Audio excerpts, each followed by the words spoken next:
मीरपुर नाम के शहर में तेजस अपनी पत्नी नीरू के साथ रहता था। पति पत्नी दोनों ही नौकरी करते थे। एक दिन तेजस गांव अपनी माँ के पास फोन करता है। हेलो, प्रणाम माँ। जीते रहो माँ, तुम दादी बनने वाली हो हैं? अरे वाह, ठीक है बेटा, मैं कल ही आती हूँ। जब माँ जी शहर पहुंची तो बेटे बहू ने बहुत अच्छे से स्वागत किया। लीजिए माँ जी, चाय। अरे गर्मा गर्म पकोड़े ले आओ माँ के लिए।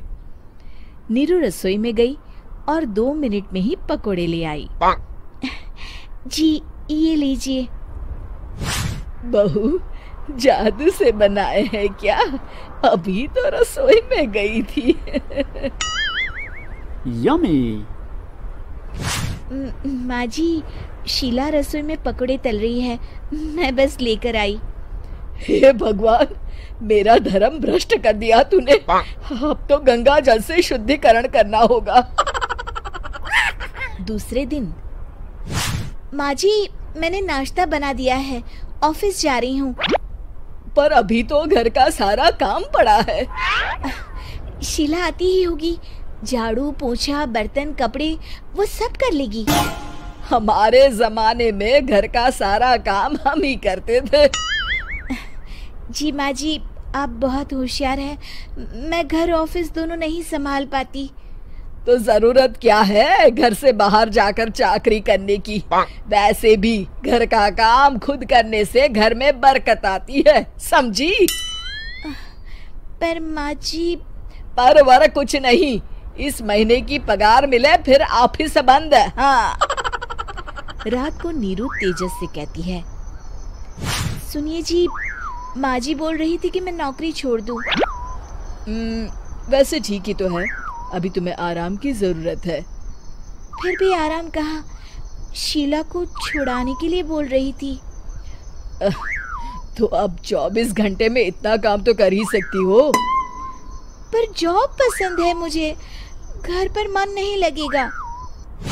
अगले दिन जब दोनों ऑफिस के लिए निकल रहे थे, मेरी तो कोई कीमत ही नहीं है इस घर में। माँ जी, आजकल महंगाई बहुत है, रहन सहन भी बदल गया है, दोनों नौकरी करते हैं तभी ठीक रहता है। अच्छा, तू कहना क्या चाहती है? मेरा बेटा तुझे बिठा के खिला नहीं सकता? तू ही इस घर का खर्च चला रही है, हैं? नहीं माँ जी, मेरा वो मतलब नहीं था। मतलब खूब समझती हूँ, ये बाल धूप में सफेद नहीं किए मैंने। हाँ।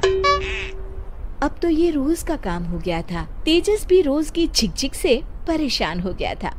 एक दिन उसने कहा, नीरू, वैसे भी तुम्हें मैटरनिटी लीव मिलने वाली है, तो अभी से ही छुट्टी ले लो।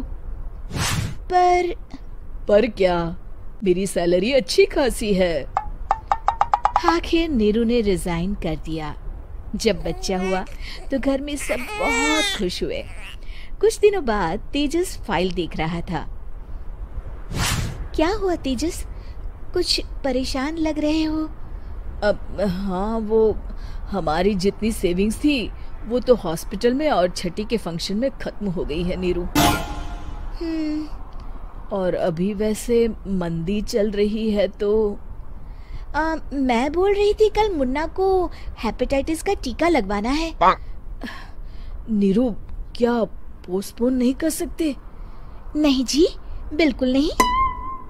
अब तेजस को समझ में आ रहा था कि उससे गलती हुई है। पैसों की कमी का असर घर के माहौल पर भी पड़ रहा था। अगले दिन, बेटा मेरा चश्मा और ये दवाइयाँ ले आना, पर्चा देते हुए माँ जी ने कहा। जी। तेजस, मुन्ना के लिए दूध का डिब्बा और डायपर भी ले आना, और ये किराने के सामान की लिस्ट है, इसे भी लाना है। तेजस गुस्से में लिस्ट मरोड़कर फेंकता है और चिल्लाता है, पैसे क्या पेड़ पर उगते हैं? ये ले आना, वो ले आना। अरे पर ये जरूरत का सामान ही है। वो गुस्से में बिना कुछ कहे ऑफिस चला गया। अरे लंच तो ले जाइए। नीरू दौड़कर डिब्बा पकड़ाती है। एक दिन खाना खाने के बाद, नीरू, अब तो मुन्ना कुछ बड़ा हो गया, तो अब तुम वापस ज्वाइन कर लो ना जॉब। पर इस रिसेशन में जॉब मिलना बहुत मुश्किल है। ट्राई तो करो। फिर मुन्ना, माँ जी है ना, और एक फुल टाइम मेड भी लगा लेंगे। पर माँ जी, उन्हें तो पसंद नहीं। तभी माँ जी वहाँ आ जाती है और प्यार से नीरू के सर पर हाथ फेरते हुए बोलती है, अब मेरी समझ में आ गया बहू, पहले के और अब के समय में अंतर है। तुम काम शुरू करो, मुन्ना की जिम्मेदारी मेरी। मेरी प्यारी माँ जी। ये कहकर नीरू उनके गले लग गई। शिक्षा, परिवर्तन संसार का नियम है, हमें भी समय के साथ चलना चाहिए।